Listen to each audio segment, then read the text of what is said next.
Je viens de Fribourg et je m'appelle Cécile Bonnet. Je suis en train de terminer ma thèse en géologie.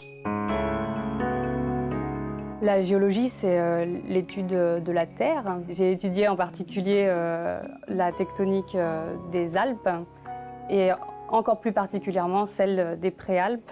Donc la première étape de mon travail, ça a été dans le laboratoire avec des outils numériques. J'ai toute une base de données faite avec des cartes topographiques, des cartes géologiques, des photographies aériennes. Et également, j'ai des images satellitaires et puis des modèles numériques de terrain qui représentent la topographie de la montagne. Donc après, quand je suis allée sur le terrain, dans les Préalpes romandes et chablaisiennes, qui sont donc situées de part et d'autre de la vallée du Rhône, j'ai besoin de pas beaucoup de matériel. J'ai ma sacoche avec mon carnet de terrain, mes crayons, un marteau pour pouvoir casser la roche et puis avoir une cassure fraîche pour identifier la nature de la roche.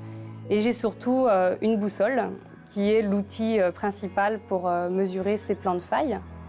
Donc un plan de faille, c'est vraiment une surface plane sur laquelle il y a des petites irrégularités qui m'indiquent dans quel sens les roches ont glissé les unes par rapport aux autres.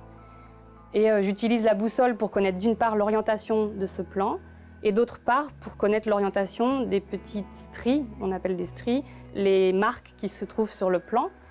Et donc je collecte toutes ces mesures sur un nombre très très grand de plans de faille dans ces différentes régions. Ensuite, je compile toutes les mesures ensemble et j'essaye donc de dire quels sont les différents phénomènes de compression et d'extension qu'ont subi les Préalpes depuis qu'elles sont à leur place, c'est-à-dire depuis environ 30 millions d'années.